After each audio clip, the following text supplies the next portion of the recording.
ناظرین، میڈیا کے پاس جب کوئی خبر نہیں ہوتی تو وہ خود کو خبر بنانے کے لیے بے قرار ہو جاتا ہے۔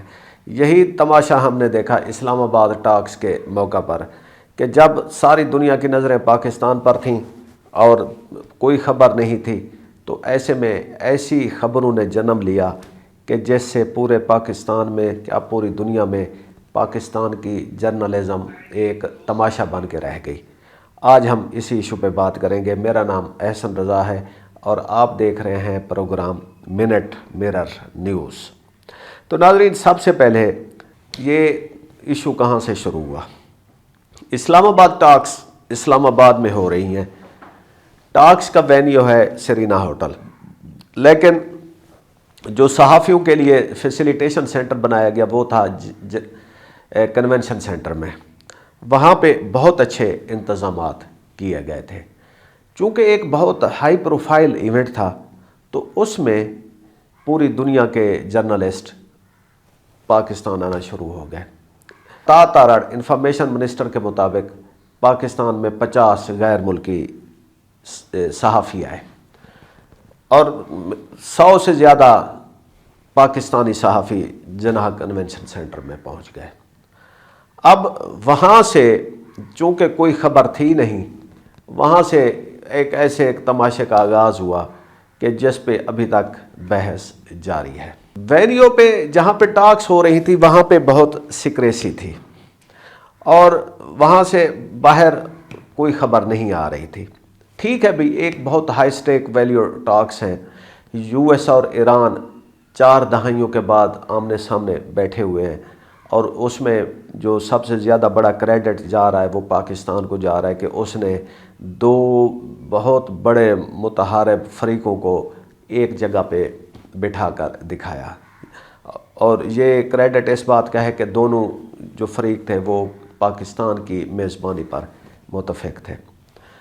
پیچھے سے جب کوئی خبر نہیں آئی تو ایسے میں اے ایف پی نے ایک فیچر چلایا۔ اس میں کہا گیا کہ جی جناح کنونشن سینٹر میں بفے ہیں، LED سکرینز ہیں، بڑے زبردست قسم کے انتظامات ہیں، لیکن خبر کوئی نہیں ہے، اور خبر نہ ہونے کا جو ذمہ دار ہے وہ انہوں نے اپیرنٹلی پاکستان کی گورنمنٹ کو ٹھہرایا۔ اوپر سے جو پاکستان کے صحافیوں اور پاکستان کے جو لوگوں کا پاکستان کے میڈیا پر کوئی زیادہ ہی دباؤ بڑھ گیا کہ بھئی تمہارے پاس کوئی خبر نہیں ہے، اور پاکستانی میڈیا ادھر ایسے بن ٹھن کے پہنچے ہوئے تھے کہ جیسے ان کا اپنا کوئی دعوت ولیمہ ہے۔ وہاں پہ دیکھیں، یہ جو ٹاکس ہیں یہ ایران اور امریکہ کے درمیان ہے۔ امریکہ کی ٹیمز جو اندر ٹاک کر رہی ہیں انہوں نے بیسیکلی اپنے صحافیوں کو فیسیلیٹیٹ کرنا تھا خبروں میں۔ اسی طرح ایرانی ٹیمز بھی اپنے ساتھ کافی سارے صحافی لے کے آئے تھے، تو ظاہر ہے ایرانیوں نے بھی اپنی ہی ٹیم کو جو چیزیں کنوے کرنی تھی، تو یہاں سے جو لوگوں کا انحصار ہے وہ انٹرنیشنل میڈیا کی طرف جا رہا تھا کہ جی کوئی بھی خبر نکلتی ہے تو امریکن میڈیا سے آ رہی ہے، یا کوئی خبر ہے ایرانی میڈیا سے آ رہی ہے، کوئی خبر ہے وہ الجزیرہ سے آ رہی ہے، تو پاکستانی میڈیا کیا کر رہا ہے؟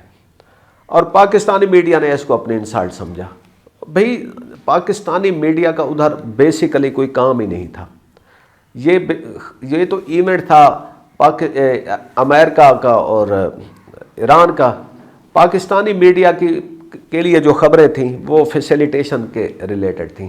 پاکستانی میڈیا کہہ سکتا تھا کہ شہر میں یہ سیکیورٹی ہے، شہر میں یہ خوبصورتی سجائی گئی ہے، اتنے لوگ آ گئے ہیں، اور فیسیلیٹیشن کے پروسیس میں پاکستان کا رول ایز ہوسٹ کیا ہے۔ یہ خبر عطا تارڑ صاحب کے تھرو، ISPR کے تھرو، فارن منسٹری کے تھرو یہ پاکستان کے صحافیوں کے پاس آنی تھی اور وہاں سے پاس آن ہونی تھی، لیکن نہ انفارمیشن منسٹری نے اس بارے میں کسی کو فیسیلیٹیٹ کیا، نہ ISPR نے، نہ فارن منسٹری نے۔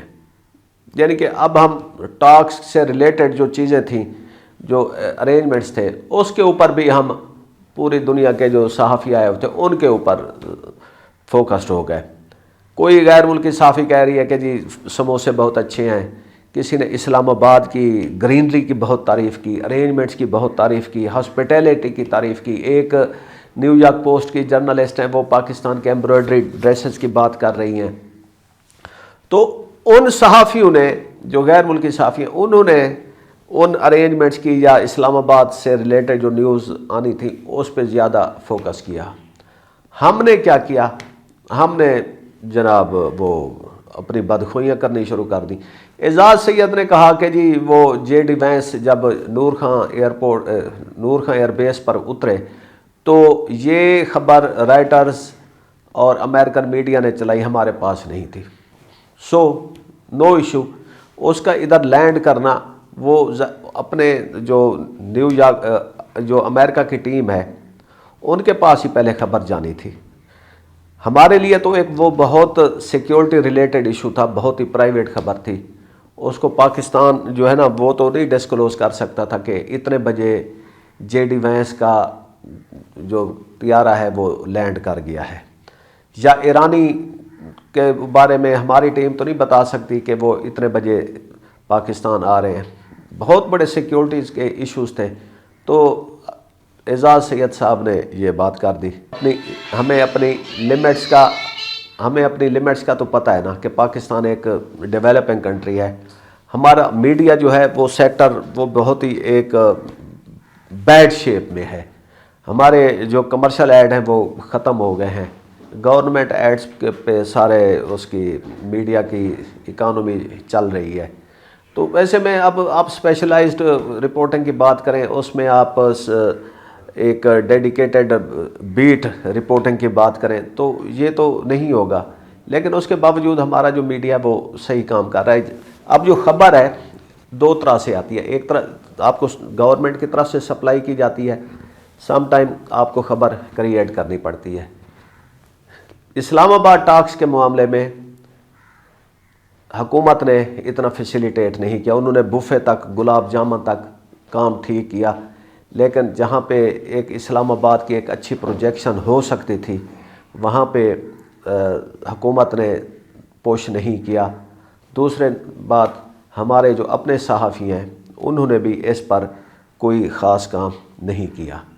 اب جب باہر ہمارے صحافی نہیں جا رہے تھے، خیر شہر بھی لاک ڈاؤن تھا، لاک ڈاؤن کی حد تک تو خبریں آ رہی تھیں کہ جی شہر جو ہے نا وہ ٹوٹل گھوسٹ ٹاؤن بنا دیا گیا۔ یہ بھی ایک بیڈ امیج گیا کہ پتہ نہیں کیا ضرورت تھی کہ ہم پورا شہر ہی بند کر دیتے ہیں جب بھی کوئی وی آئی پی موومنٹ ہوتی ہے اسلام آباد میں۔ بھئی وہ آتے ہیں تو وہ لوگوں کی چہل پہل دیکھنا چاہتے ہیں، وہ بند شٹر ڈاؤن مارکیٹس اور روڈز نہیں دیکھنا چاہتے۔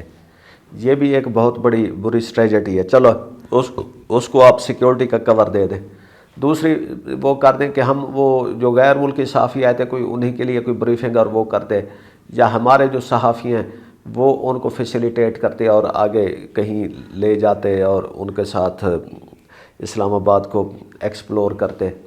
وہ خیر جو انٹرنیشنل صحافی تھے انہوں نے خود اپنے طور پر کیا۔ جب باہر کوئی خبر نہیں تھی تو اس صحافیوں نے اندر کھڑے ہو کر ایک دوسرے کے انٹرویوز اور اپنی سیلفیاں اور گپ شپ کو سوشل میڈیا کے اوپر ڈالنا شروع کر دیا۔ اس میں پھر کمپیریزن آ گیا کہ ایرانی ویمن جرنلسٹ کا ڈریس دیکھو، پاکستانی ویمن جرنلسٹ کا ڈریس دیکھو، اور اس پہ دو گروپ آ گئے۔ ایک گروپ کہہ رہا ہے کہ جی آپ کسی کے ڈریس کو تنقید نہیں کر سکتے، ایک گروپ کہہ رہا ہے کہ نہیں جی یہ ایک انٹرنیشنل ایونٹ تھا تو وہاں پہ اگر ایرانی صحافی وہ اپنے عبایا میں اور اپنے ڈریس میں آئی ہوئی ہے تو ہم بھی یہ کر سکتے تھے۔ میں نے اس پہ دیکھا کہ کچھ صحافی، کچھ سوشل میڈیا ایکٹیوسٹ وہ اس خاتون جرنلسٹ کا فوٹو لگاتے ہیں اور نیچے کہہ دیتے کتنی بری بات ہے کہ آپ اس صحافی کی ڈریس کے اوپر پولیسنگ کر رہے ہو۔ یہ جو تنقید کی آڑ میں انہوں نے اس کام کو زیادہ آگ لگائی۔ بھئی اگر آپ کو کوئی چیز پسند نہیں ہے، آپ اس پہ وہ کرنا چاہتے ہیں تو کم از کم اس وقت چپ کر جائیں اور بعد میں کبھی دبے لفظوں میں اس پہ بات کر دیں۔ لیکن جنہوں نے وہ تصویر نہیں دیکھی تھی اس پہ بھی اس بریگیڈ نے، اس صحافیوں نے زیادہ اس پکچر کی تشہیر کی جنہوں نے اس کی ٹرولنگ کر رہے تھے۔ تو اس پہ ابھی تک بحث جاری ہے کہ جی کہنا کیا چاہتے ہیں کہ کسی کو حق نہیں کہ وہ کسی کے لباس پر تنقید کرے. یہ کون سا معاشرے میں کس نے کس کو آزادی دی ہوئی ہے؟